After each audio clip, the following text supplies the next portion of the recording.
Hello, this is Holly Wharton, and I'm excited to introduce my guest for this video, Allie Mason. Now, I contributed to Allie's fantastic book, The Autistic Guide to Adventure, which was released earlier this year.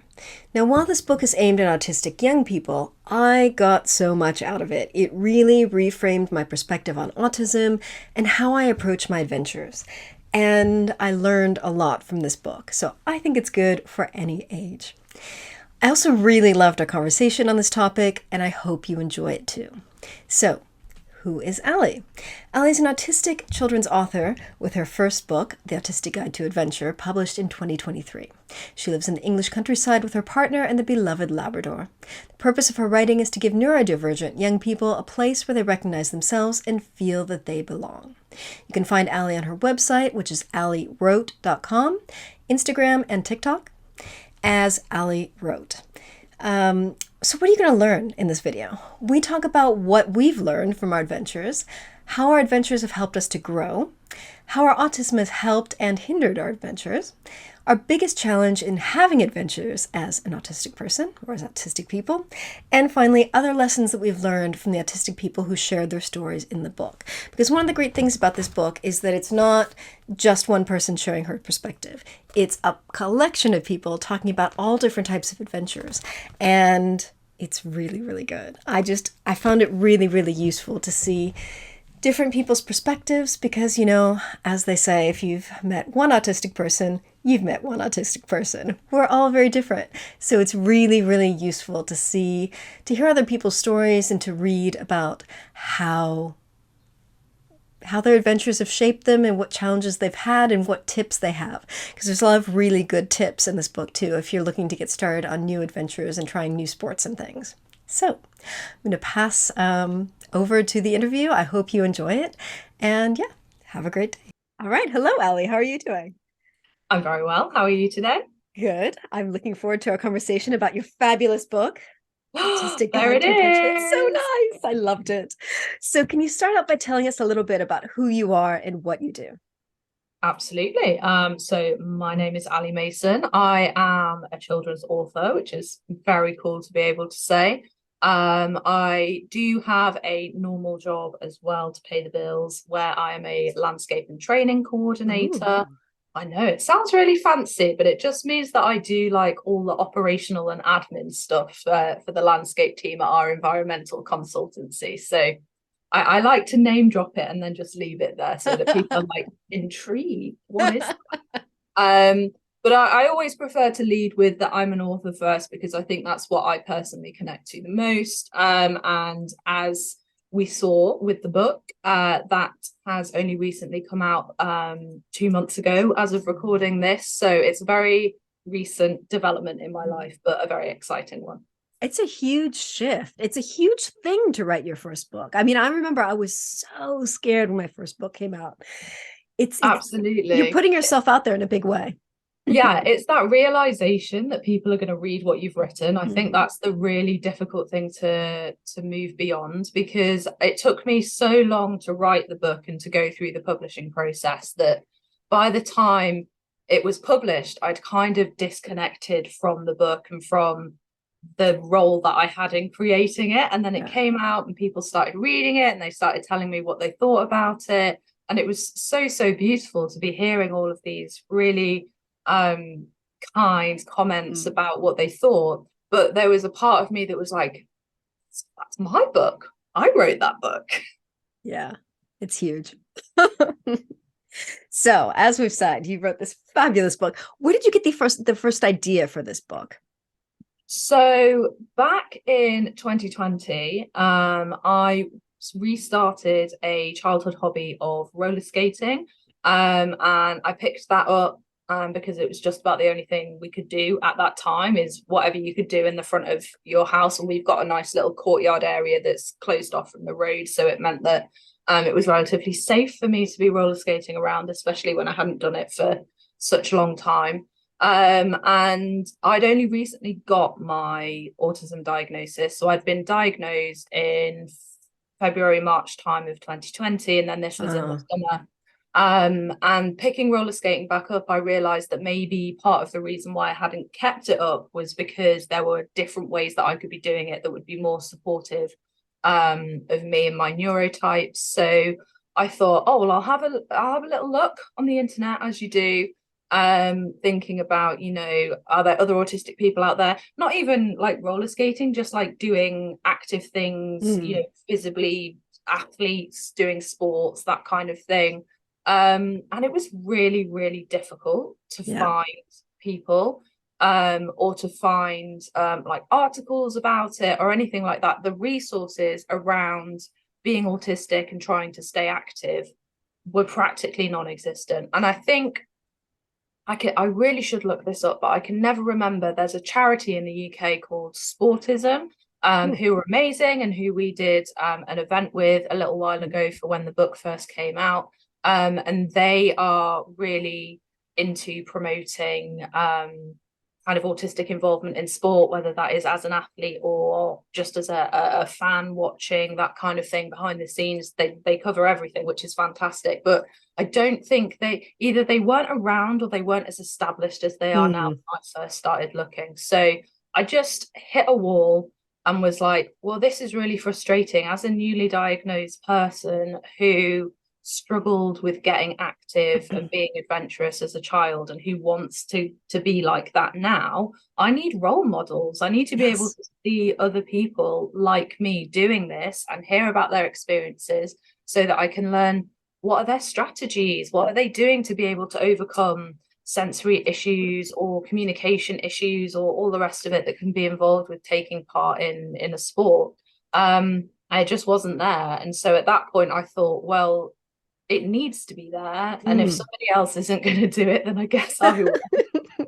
The best things always happen that way. I think so. I'm sure you found the same with your books where you thought, you know what, I wish this existed, but it doesn't. So I guess I'm just going to have to create it. Yes. What a burden. It's such a good way to start a project, though, because there's that gap in the market. It needs to be done because you're looking for it. And so you're probably not the only person in the world that needs something like that. So yeah. Exactly. And also you can write it for the ideal target audience because the ideal target audience is you. So I found that really, really helpful in that I wrote the book that I wish I'd had when I was, 10, 11, 12. Like I wrote the book that I needed.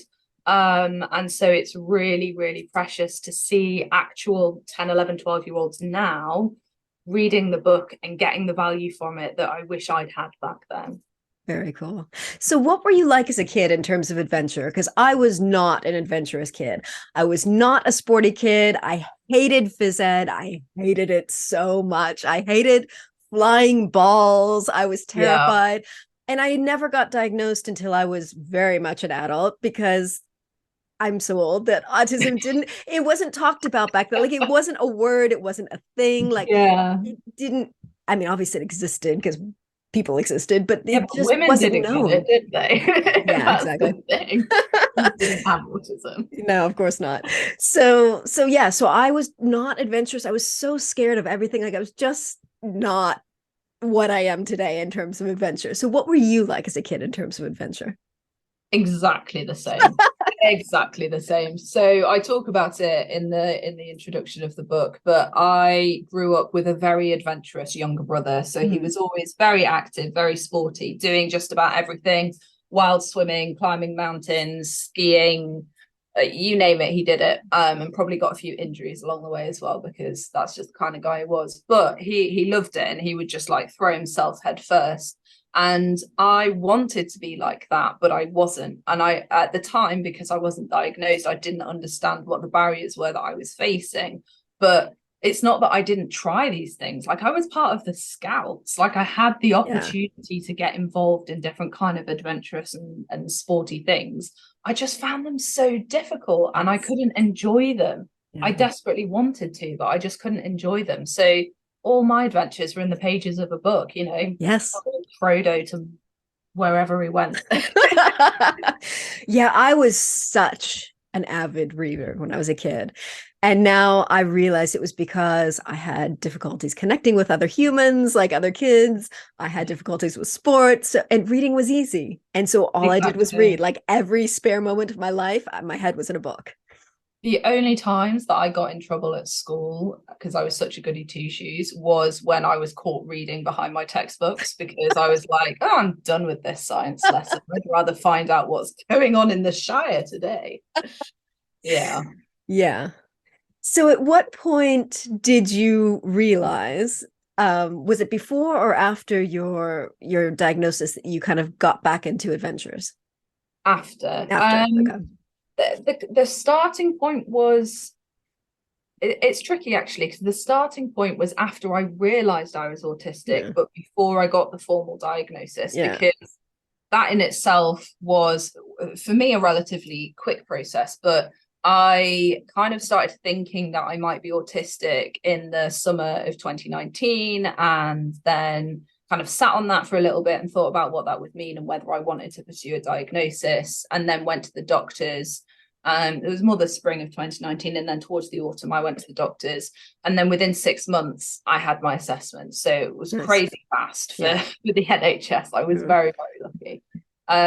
And it was in, I can literally pinpoint it. It was Christmas Day 2019 when said younger brother and I decided that we were going to climb Scarfell Pike in the Lake District. And I won't give it away, but if you read the book, you'll find out how well that went. But that's when it started, because that was the point where I was like, do you know what? I've accepted that I'm autistic. Like, Mm.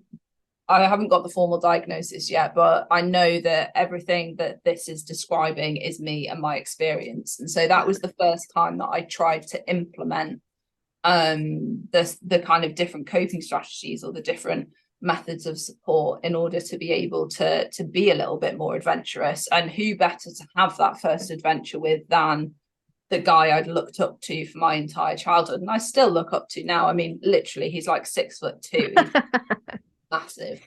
But so that was when it kind of started, and then Mhm. following the formal diagnosis is when I thought, because it shouldn't be this way, but after the formal diagnosis I felt validated and I felt like I could talk about it Yes. publicly. Yeah. And I don't want to promote that within the autistic community because I hugely support self-diagnosis. I think you know your brain best, you know the struggles you have best. And if you fit if you fit the criteria, but you can't get in front of an assessor for Yeah. 4 years because of NHS waiting times, and it's going to help your well-being to say, do you know what, line in the sand, I'm autistic. Then I hugely support that, but that doesn't mean that that's how I felt at the time. At the time, Yeah. I did feel like a bit of a fraud Mm. saying I'm autistic Yeah. when I hadn't got that piece of paper that Yeah. said I was. Yeah. I was exactly the same. It was like I was doing the research. It all made sense. I started kind of treating myself differently and kind of being more kind to myself in terms of Yes, yeah. considering myself neurodivergent, but I didn't feel I could say anything until I had the piece of paper, which, yeah, fine. I think that's We don't promote that, people. We don't promote yeah, that. That's just what we did. exactly. No, and I think it's very common, but Yeah. be kind to yourself. So, one thing that I found really interesting in the book, you did such a good job of describing all the different adventures and sports and equipment used with them. And I realized that there's so many sports that I tried when I was a kid, but didn't get into because I was too scared. Again, because I grew up a long time ago, and kids didn't wear helmets when I was a kid for Okay. anything. Like you Yeah. didn't wear elbow pads, knee pads, helmets, anything. And so like I remember going roller skating and being terrified to fall because I was going to crack Yeah. everything on the ground. I had a BMX bike when I was a kid. Really scared of it, didn't do much with it because I was scared of, falling Yeah. again because kids didn't wear helmets on a bike. Like, I just realized, like, we have so many things in place now in our society to, like, keep kids safe That that weren't that always will there. help autistic kids to do things. Yeah. Hugely, and I think there's a really great organization in the southwest of the UK at the moment called Ethical Activities, and they they're neurodivergent led, but they don't exclusively work with neurodivergent young people. However, everything that they do is to make sure that their activities and what they offer is accessible to neurodivergent people. And part of that is understanding that activities are scary and acknowledging that, because I think that often you can get into these sports, you know, the BMXing, the roller skating, whatever it might be. And if you've never tried it before, the barrier to participation for you is that you're terrified of injuring yourself or whatever it might be. And that's not necessarily always acknowledged when you're kind of getting involved with mainstream clubs or societies or going along to training sessions. They're like, nah, you'll be fine, it's all right, it's all right. And I think sweeping generalization, but most neurotypical kids I have found in my experience are relatively fearless. They'll just throw themselves into something and they'll be like, we'll just see what happens. And if they get hurt, they generally just get up again, which is incredible. You know, I'd love to have that mindset. But I think it's quite common for neurodivergent young people to be the exact opposite, and to not try something, as you've said, because the right equipment hasn't been provided in terms of safety equipment, or because they don't feel like the instructor has sufficiently run through safety precautions and how to do things properly. And I mean, when I was first getting back on roller skates, I didn't necessarily understand the way that I do now, that the first thing you need to learn to do is fall, because you need to be able to fall safely so that you have the confidence to try, you know, these new moves or to go further distances or whatever it might be. Because if you can't fall safely, that's when you injure yourself, and that's when you associate negative memories with that activity and you never want to try it again. And it's very common for the neurodivergent brain to latch on to that very first association of whatever you do, and that informs everything else. And this is something that I always try and speak to like coaches about and sport instructors when I have the opportunity, is that the first time a neurodivergent kid encounters an activity is going to inform the rest of their experience with it. And if you don't make sure that that first time is as perfect as it possibly can be, or as accessible or as safe, child, safe, exactly, then they're never going to want to do it again, and you've lost that opportunity just like that. Yeah. So what was the process like working on the book and talking about all the different adventures and sports and collecting everyone's stories? Because I think that was something that made the book really rich, is reading about all these other different neurodivergent people and how they deal with their sport. Yeah, it was a long process. And I think that as somebody who'd been an avid reader for so many years and an aspiring author for so many years, I had no appreciation of how long it takes to get a book from idea to in your hand. You know, I pitched this book in December 2020 to my publishers, and it came out 2 months ago in March 2023. So, and I mean, I think self-publishing can be a lot faster than that. But for traditional publishing, it is a long process. And so it was difficult for me. The most challenging part was just staying on track with the project, because I, like many others who have brains like me, once I've thought of it, I've done it in my head. So the minute that I've thought of the concept of the book and I've planned it out, I'm like, boom, written, people can buy it, perfect. And actually, I probably finished the planning process like 6 months in. I still had another year to go of actually writing it up and, you know, reaching out to people and getting the stories and things like that. So it just meant that I had to break it down into the most smallest manageable chunks possible to get it done. Because if I tried to even think of, today I'm going to sit down and write the archery section, not a chance that is going to happen. Whereas if I say to myself, right, today I'm going to sit down and write the introduction to the archery section, and if I get in the groove, I'll keep going and maybe I'll get more done. But if I don't get in the groove, that's absolutely fine, because forcing myself to write when I'm mentally not in that zone is just going to result in utter nonsense that nobody's going to want to read. So that was really, really important in terms of getting the book finished. And then it was also really important to me to make sure there were other voices beyond mine, because we have this saying in the community, if you've met one autistic person, you've met one autistic person. And I think I say this on every interview I have, you know, whether it's a podcast or a video or what have you.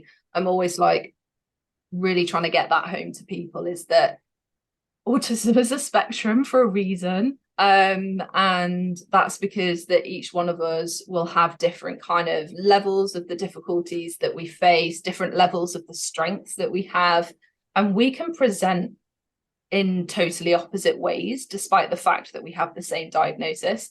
And I love that about the book, because, for example, I detest swimming. I hate swimming with all my heart and soul. It's literally one of my least favorite things in the world. However, we have people in the book, I believe, like your good self, who love swimming and who love to get outside and in the water. Like, I don't mind being on the water, you know, kayaking, that kind of stuff. I like it. In the water is not for me. And I couldn't write a book about adventures without having that representation in it, because it's not fair to pretend that all autistic people are like me and we all hate swimming, because it's just not true. For some people, swimming brings them so much joy and so much peace, and it's very therapeutic, and I didn't want to deprive anybody of those perspectives.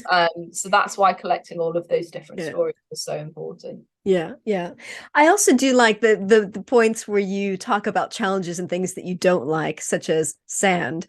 I lived on a beach in Mexico for 7 years, and my life was sand, and it was hell. That sounds it was awful. Really beautiful, but sand was everywhere. So I saw that and I was like, these are my people. Can't handle sand anymore. So I also found it really useful when you did talk about the things that you don't enjoy or find challenging, because again, like, people don't always talk about those things. So it's just nice to have that connection and think, oh yeah, me too. I think it was really important to make sure that the book represented both sides of the story, in terms of, here are things that I really enjoy and that I'm really good at, or that other people really enjoy and are really good at, but here are things that I find really difficult and that I don't like to get involved with. And I think for those of us who are, you know, high masking autistics, or we're autistics who don't have other challenges such as learning difficulties and things like that, people look at us and think that we're functioning members of society, which I always find absolutely hilarious.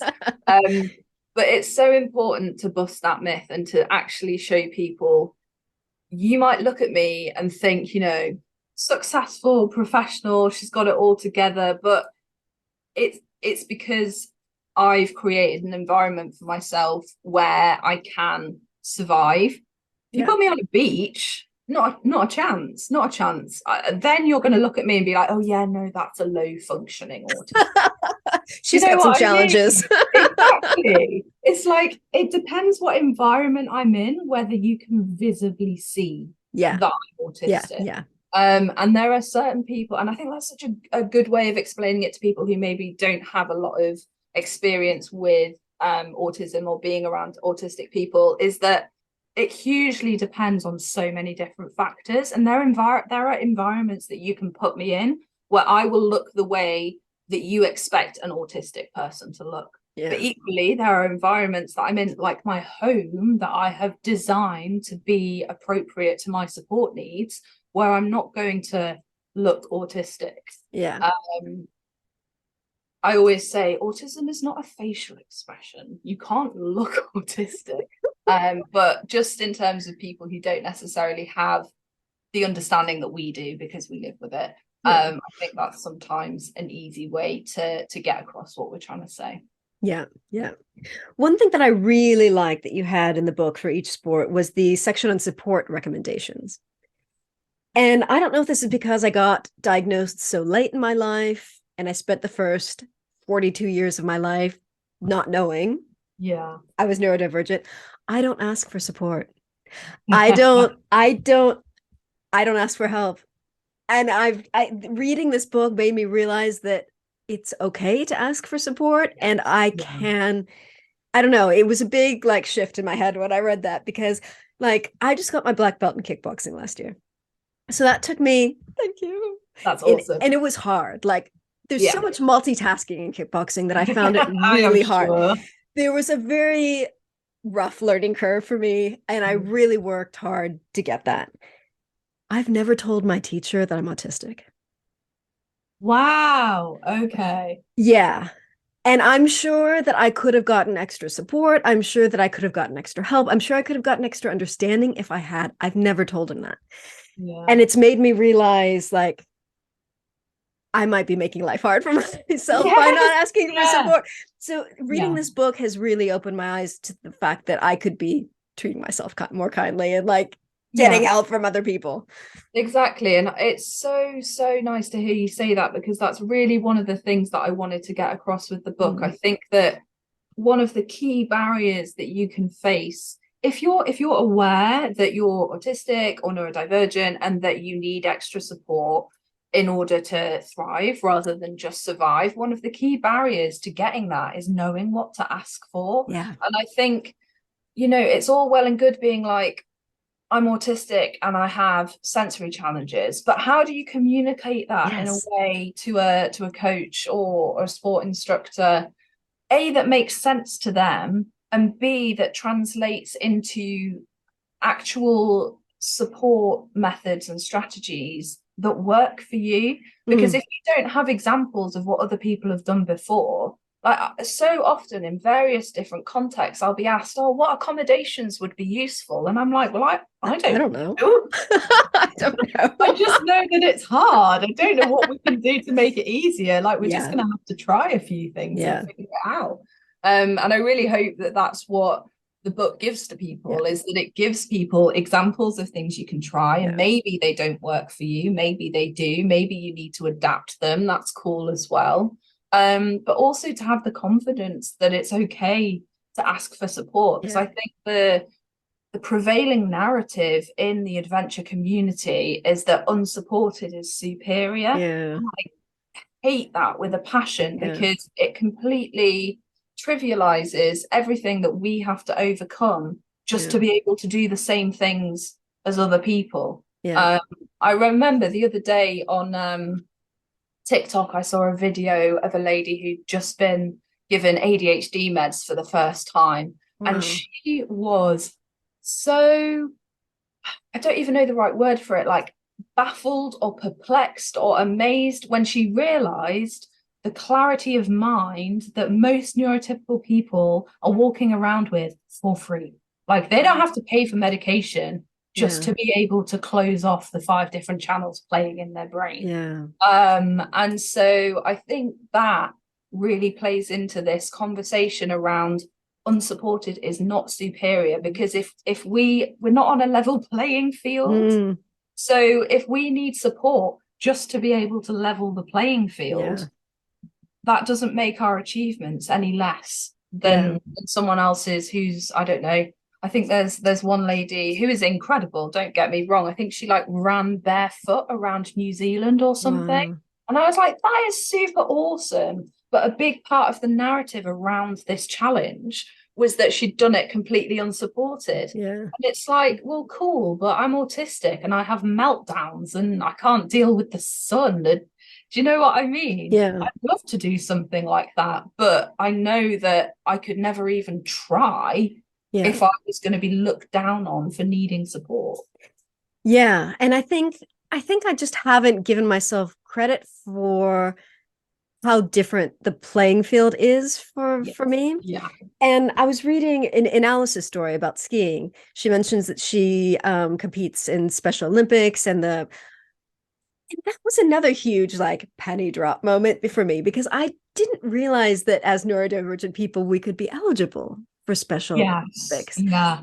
And that made me realize, oh, we really are at a disadvantage. Like, I don't know. I feel like I've spent my entire life kind of forcing myself to like be neurotypical, even though I didn't know that was the word Yeah. for so long, that I Yeah. haven't realized that like just how different my brain is and just how much harder I have it. So And that's why it's really important to have these yeah, communities, whether it's the communities online, whether it's the communities around the book. It's so important to speak to other people yeah, who experience life the same way as you, because it makes you feel less alone. And it also, as you've said, you know, throughout the interview, it makes you kinder to yourself yeah, because you realize, yeah, oh, actually, it's not normal that, or should I say, it's not kind of standard that I yeah, should be having all of these challenges just to yeah, be able to attend a kickboxing class or something like that. So yeah, yeah, yeah. So what do you hope readers will gain from this book? I really do think it's that sense of Yeah. community. I think it is the opportunity to have something that brings people together around a shared interest, and an opportunity to share strategies and support methods and things like that. Because, you know, as I said, you know, this charity Sporters, and they're doing a really great job of platforming autistic athletes, autistic Mm, fans, and kind of creating a place where you can go and learn a bit more about people like you doing things that you might want to try. mm, But I don't think a lot of people know about them, and I don't think a lot of people engage with them, which is a mm. real shame. So if you're watching this, Yes. support them, go and check them out. But it's just about broadening that community, because we can't each do it on our own. We can't work in silos, and I think that's why it was so exciting for us to do the event earlier in the year in collaboration with Sportism, because we're Mm, connecting those dots. We're bringing yeah. people together who have the same aims, who have the same mission, if you like. And Mm, the other thing as well to remember is that if it's a neurodivergent led movement, the neurodivergent leader is going to be burning out very, very quickly. And that's yeah. something that I'm finding at the moment, is that there's so many amazing opportunities that have arisen out of the book, and so many things that I want to pursue. And I just can't, because I'm disabled, and Yeah. that's okay. But that's where we need to have as many people Mm, involved and active within the movement, the community, whatever you want to call it, as possible, because we can share the load and together we can make that big impact.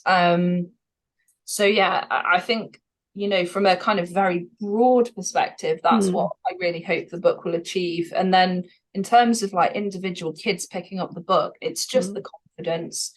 I yeah. just want them to read it and think, do you know what? I've been told all my life that I can't do XYZ because I'm autistic. And actually, I've got real people on the pages in front of me who've done exactly what I want to do Yeah. with the exact same diagnosis as me. Here's how they've got there. It's almost like a Yeah. blueprint for going after your dreams. Oh, I Yeah. like that. I'm going to keep that. I like that. I like that. Very nice. I'll add that to Make the note of that. website. Yeah. So, what have you learned from your adventures? Like, how have they helped you grow and change as a person? Big question. Yeah. Big question. Um, I think I think one of the big things that I've realized from my own adventures is that, and I steal this from Alistair Humphreys, but it is absolutely so important to remember, is that if it feels like an adventure to you, Yeah. it is an adventure. I heard him say that at an event recently, and I didn't realize that that was the wording I needed to explain the concept that I've kind of been chasing ever since I got my diagnosis. And that's just the fact that, and it plays back into what we've talked about around unsupported adventures and whatnot, is that adventure isn't owned by anybody, it's not Yeah. defined by anybody, it's not this exclusive concept. And so it's really important for the autistic community and for the wider neurodivergent community to redefine what adventure means to them. Yes. And even if you mostly, like I was as a kid, stay at home in your bedroom reading books or playing games or whatever it might be, even if your adventure is just going to the local park and maybe like hugging a few trees, which I really recommend. Hugging trees is Yep. fantastic. Gets a bad rep, but it's fantastic. And like, you know, look at the blossoms. The blossoms are Yeah. all out at the moment because it's springtime. And I was walking my dog last night, and I genuinely, at various points around our local park, just stopped and probably stared for like 10 minutes at this one blossom on a tree Yeah. branch. And that's an adventure. Yeah. Nobody can tell me that's not an adventure. And so I think, I mean, they can tell me, but I won't Yeah. listen. But you And won't I think accept it. that's what exactly that's what I'm trying to get across to people. And I think that's what I've really kind of made my peace with, if you like. I don't think that's quite the right term, since my diagnosis and Yeah. kind of the adventures that I try and plan for myself. It's why I prefer to call myself a micro adventurer, because I Yeah. want to normalize that. I Yeah. want people to appreciate that you don't have to fly to a foreign country. You don't even have to leave your hometown Yeah. to have an adventure. Yeah. For some people, just walking out of your front door is an adventure enough, Yeah. and that's fantastic. And I think that really needs to be celebrated in the same way that, picking on this poor woman again, but running around New Zealand in your bare feet is Yeah. like, for some people, that's a huge achievement. And I Mm. don't think that should be dismissed or downplayed in any way. Yeah. Yeah. Absolutely. Yeah. It's just about finding what works for you and finding what's your adventure. Indeed. So what have been some of your biggest challenges as an autistic person in having adventures? I think that I really struggle the most with sensory stuff. And I think this is relevant in all areas of my life. But it does come out in adventuring as well, in the sense that if it's too sunny, I'm not going to want to go outside.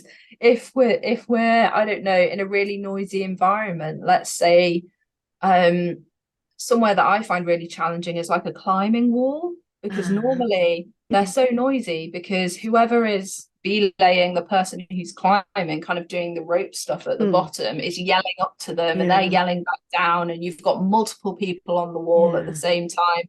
And then, God forbid, they put music on in the background, like Yeah. it's just sensory hell. And I think that that's why in the book it was so important to have a dedicated section about sensory Mm. expectations for every single activity, Yeah. because I personally have found that that's one of the biggest barriers to participation, at least for me, and I'm sure Yeah. for many other autistic people as well, is that I know what my sensory needs are. They're not something that were met before I got diagnosed, because I Yeah. didn't understand that concept, and I didn't Yeah. understand why certain things like light and sound were so detrimental to me. But now that I do know that, and I learned more about it, I wanted to share it with people. And I think when it comes to planning adventures, that's something that I really have to take in mind. And heat as well, like heat, Yeah. temperature, sweat on my body, all of that kind of stuff. I'm not going to be trekking through a desert anytime Oh, soon, because I will hate it with every fiber of yeah. my being. Yeah. Like a mountain range in Norway, sign me up. But Yeah. yeah, it's about understanding your own individual needs, because again, there are other people that I've spoken to in the community who are the exact opposite, Mm. who absolutely hate the snow and the cold, and who love the feeling of sweat dripping down their body. And it's like, power to you. If that's Yeah. what you enjoy, then seek out that stuff, go sit in the sauna, whatever it might be. But it is just around having that, and it comes with time as Yeah. well. I didn't get diagnosed, and the next morning I woke up and I was like, oh right, okay, so my biggest triggers are this and this, and this is how I'm going to fix it. It's been 3 years now, and I still feel like I'm learning new things Yeah. about myself. Yeah. Yeah. And I think the more I talk to other people, the more I learn. It's like you're talking about the Yes. heat. I think one of the reasons I love England so much is that the weather here is, I love it. Like Yes, it very there's temperate. Yeah. only a couple of weeks in the summer where it gets too hot, but most of the time it's quite nice. Like it's gray and cloudy outside my window. I like that. Yes, I me grew up in too. Oh my California. goodness. And I don't know how I survived the sunshine in California my entire youth, but now every time the sun comes out, I'm like, oh, it's so violent. I do feel a bit like a vampire sometimes, because and violent is such a good word to describe it, because it does just feel like it's in your face all the time. And I can be, because I mostly work from home, so I can be at home and I will have all of the blinds closed in the house. I could even have sunglasses on at this point. I'm just like, get away from me. It's not the Yes. vibe. So thank you so much for joining us. I could talk to you forever, but I know. but we We have to do wrap this up at some unfortunately have point. to wrap it up, yeah. Yes. So where can people find you online and learn more about you and what you do? So I have my own website, which is www.allywrote.com. And I have the same name on social media. So I'm on Instagram and TikTok, and that's at Allie Wrote. And the book is available in all good bookstores. I love saying that. Such as Waterstones and W.H. Smith. You can get it on Amazon. Bookshop.org is great for UK-based people to support independent bookstores.